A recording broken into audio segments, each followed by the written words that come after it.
Cambridge IELTS 2 by the University of Cambridge Local Examination Syndicate. Published by Cambridge University Press, 2000. This recording is copyright. Cassette 2, Side 1.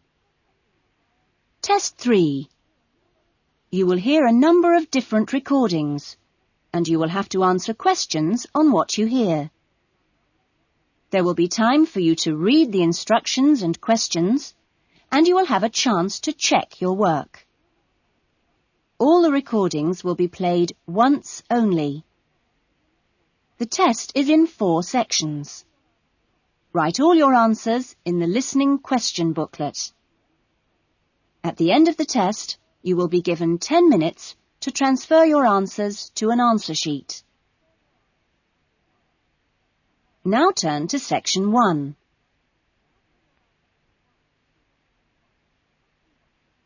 Section 1. You will hear someone being asked their opinion of a new television station. First, you have some time to look at questions 1 to 4.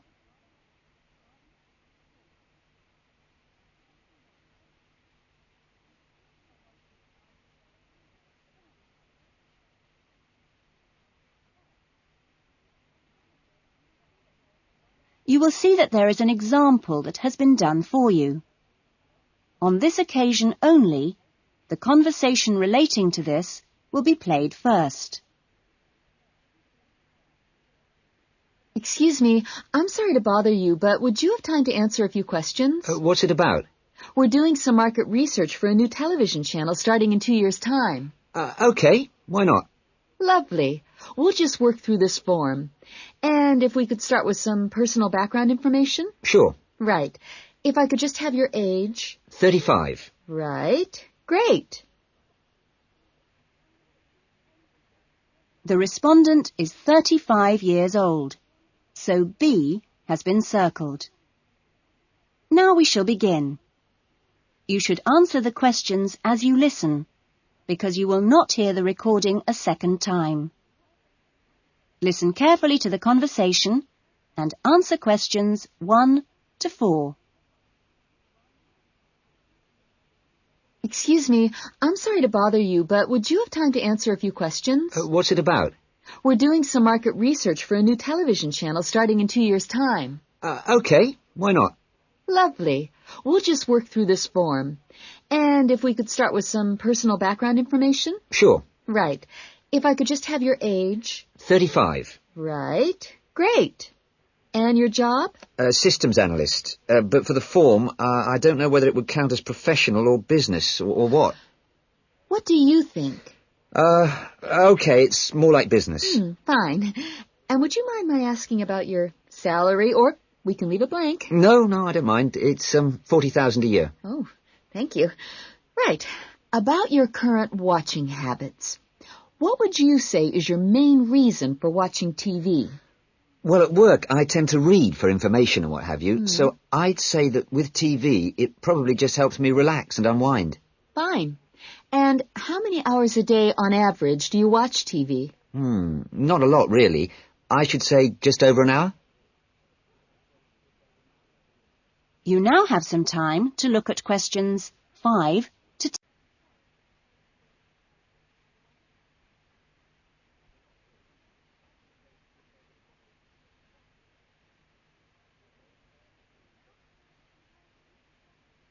Now listen carefully and answer questions 5 to 10. So what are the 2 main times of the day that you watch TV? Well, a little around breakfast time, and then it tends to be really late, 11 or even midnight, when I finish work. And what sort of programs do you go for? Some news bulletins, but I also really like to put my feet up with some of the old comedy shows. Fine. And turning to the new channel, which type of programs would you like to see more of? Well, I certainly don't think we need any more factual programs, like news and documentaries. I think we need more about things like local information, providing a service for the community. And in the same vein, perhaps more for younger viewers. Good quality stuff. Uh-huh. And if you had to give the new directors some specific advice when they set up the channel, what advice would you give them? I think I'd advise them to pay a lot of attention to the quality of the actual broadcast. You know, the sound system. People are very fussy these days about that. And in general, I think they ought to do lots more of these kinds of interview, you know, talking with their potential customers. Oh, I'm glad you think it's valuable. Certainly, yeah. Good. Okay. This will be a commercial channel, of course, but how often do you think it is tolerable to have adverts? Well, out of that list, I'd say every quarter of an hour. I don't think we can complain about that, as long as they don't last for 10 minutes each time. Quite. And would you be willing to attend any of our special promotions for the new channel? Yes, yeah, I'd be very happy to, as long as they're held here in my area. Okay, I'll make a note of that. And finally, may we put you on our mailing list? Well, I'd prefer not, except for the information about the promotion you mentioned. Can I have your name and address? Of course. Here's my card. Oh, lovely. And thank you very much for your time, and we look forward to seeing you. Yes, indeed. Thanks. That is the end of section 1. You will now have half a minute to check your answers.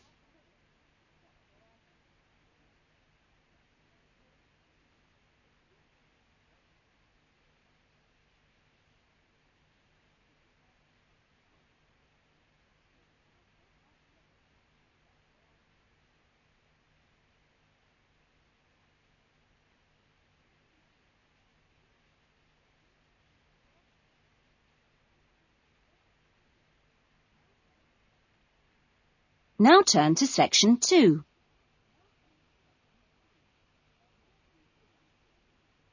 Section 2.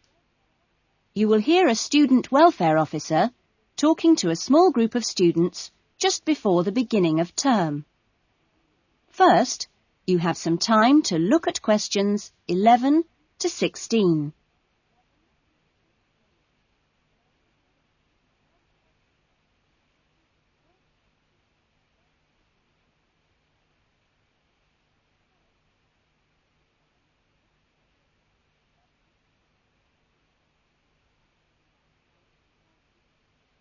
Now listen carefully to the talk and answer questions 11 to 16.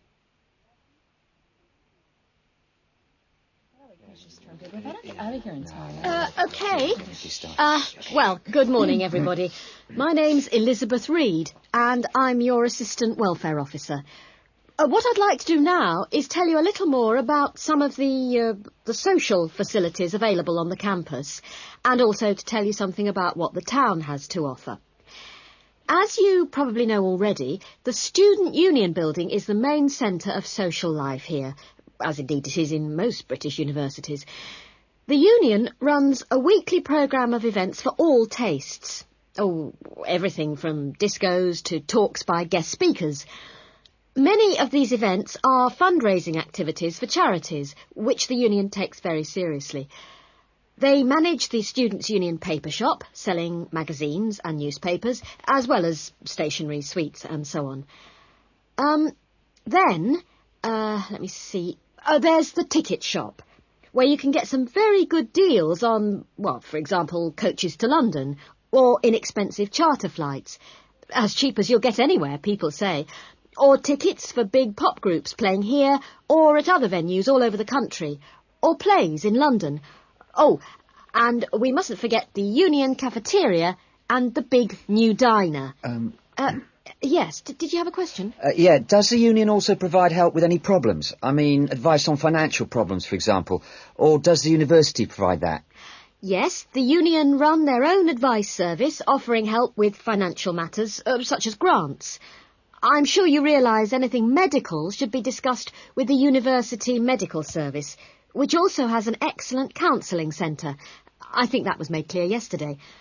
However, the Union has its own officer who can give advice on legal problems. You now have some time to look at questions 17.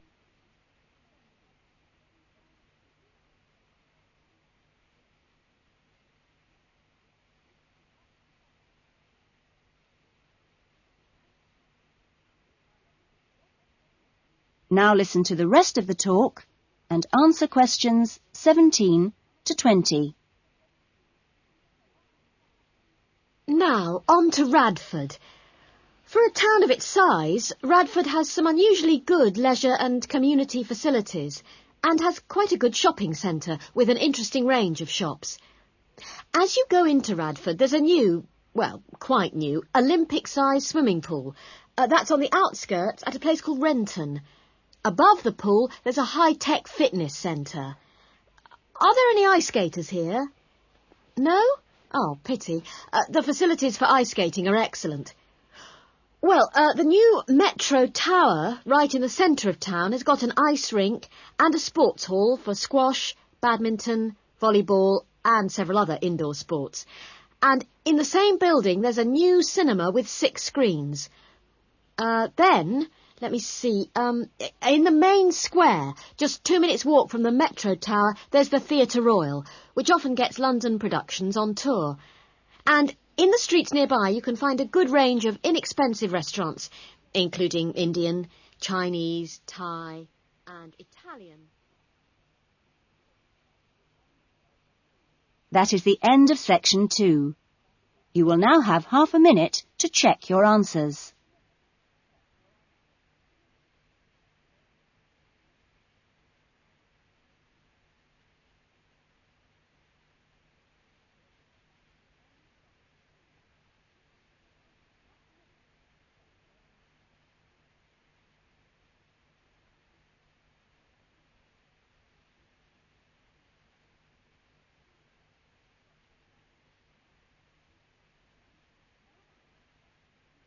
Now turn to section 3.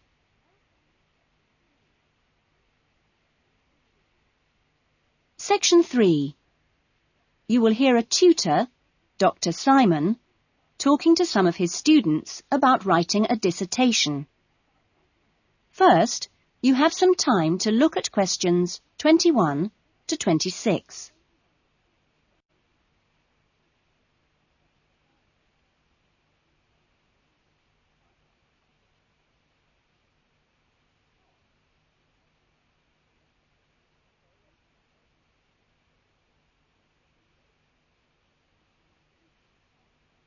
Now listen to the discussion and answer questions 21 to 26.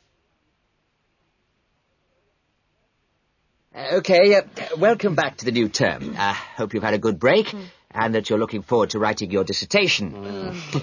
Now, what I'd like to do in this session is give you the opportunity to ask questions on writing the dissertation. Requirements, milestones, who to see when you need help. It's very informal. It may all be written on paper, but it's nice to get it confirmed. So, anything you'd like to ask? Dr. Simon, is there a fixed hand-in date yet? Right, I can confirm that that's the 21st of May, not the 20th, as we first stated. OK? Jane? What about the word limit? Well, we try to be pretty flexible on this, but in broad terms, it's 18 to 20,000. Ah. And you can choose your topics, anything from years 2 and 3. Yes? I still haven't got any idea what I want to do it on. Who... Well, you should see your course tutor to agree on your final title, and you should also be aware that there's a special programme running on research methods for anyone who wants some extra help on that. Can I just check on the deadlines for everything? Yes, sure. Look, let me write it on the board. When the different stages have to be completed. First of all, you've got to work on your basic bibliography. And that's due into your course tutor by the 31st of January, which is just 2 weeks away, so you'd better get a move on that. Do we have to have our own draft plan by then? No, your draft plan is due on the 7th of February, which is a week later, so that should give you plenty of time. And when do we have to be doing the research? That's over a 1-month period, essentially February to March. And the write-up? Well, you can't really get going on your writing until you've got quite a bit of the research done. So that's really March to May, with the hand-in date on the 21st. Any more questions? Now you have some time to look at questions 27 to 30.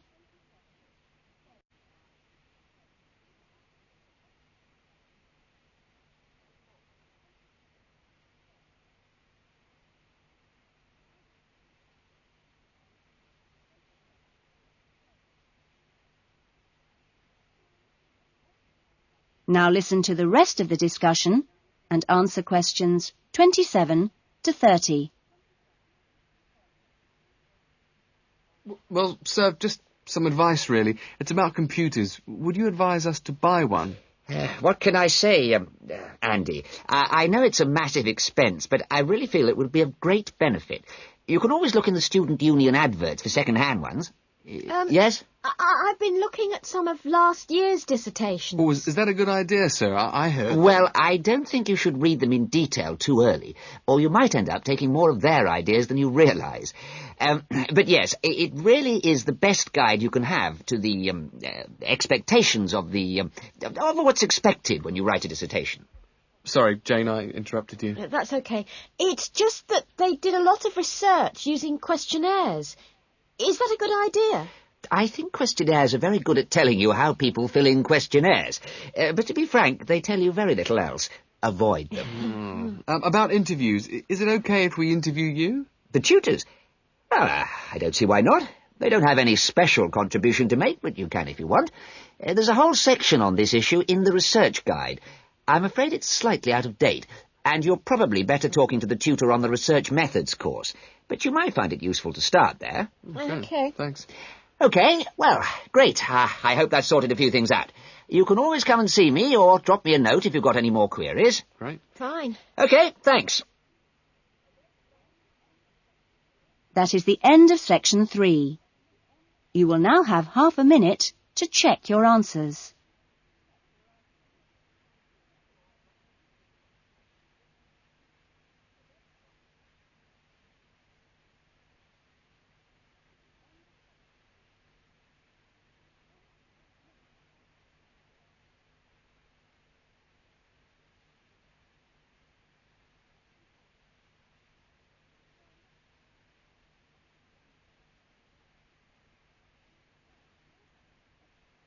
Now turn to section 4.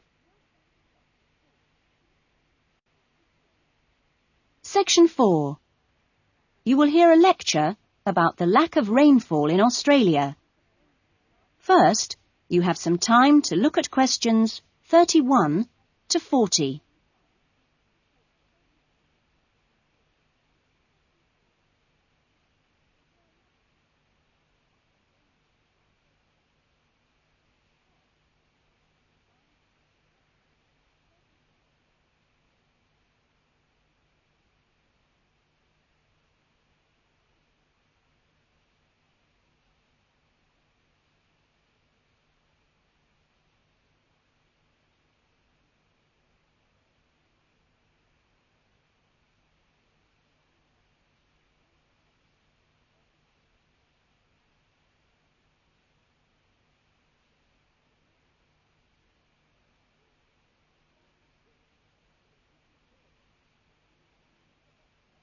Now listen to the lecture and answer questions 31 to 40.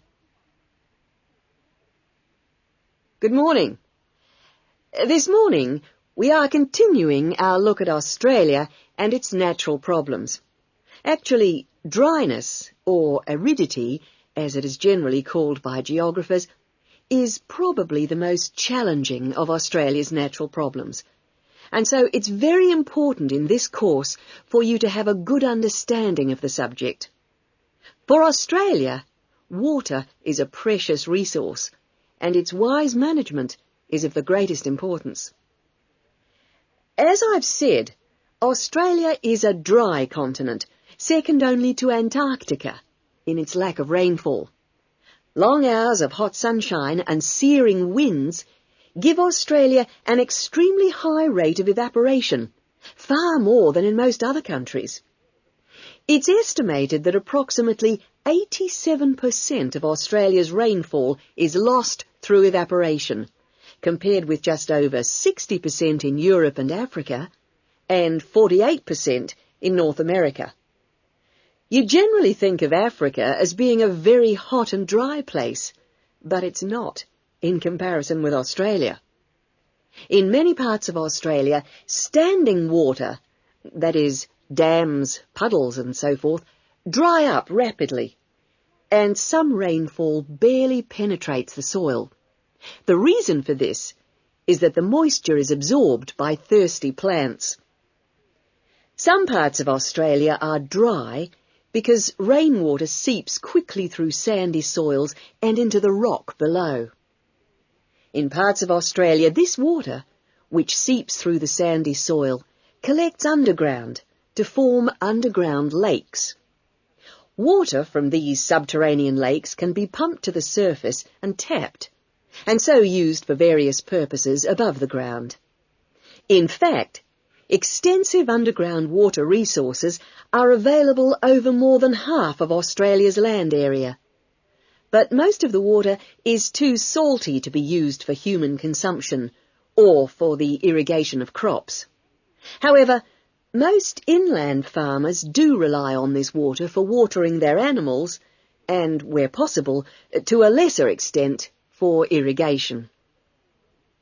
Underground water can flow very large distances and can be kept in underground reservoirs for a very long time. Water from these underground reservoirs bubbles to the surface as springs in some parts of the country, and these rare sources of permanent water were vital to early explorers of inland Australia and to other pioneers last century who used the springs for survival.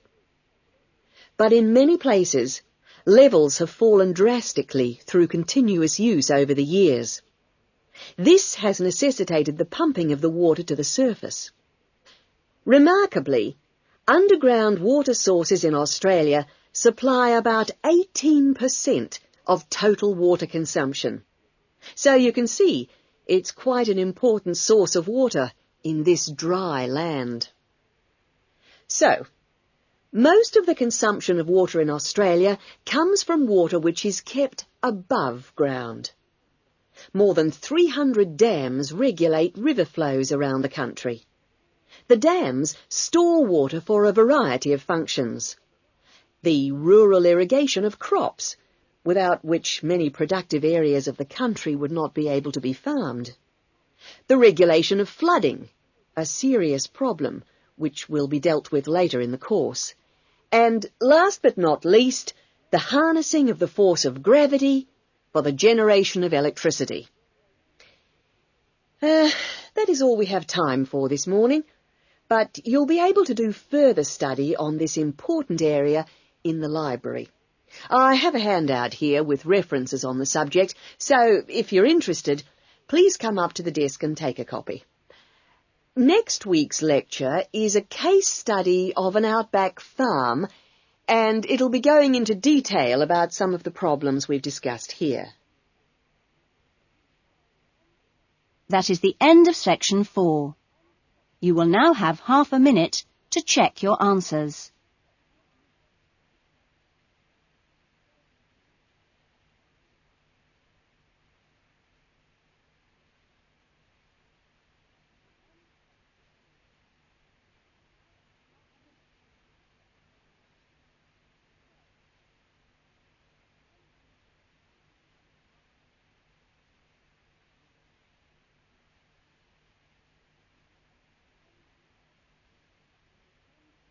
That is the end of the listening test. In the IELTS test, you would now have 10 minutes to transfer your answers to the listening answer sheet. That is the end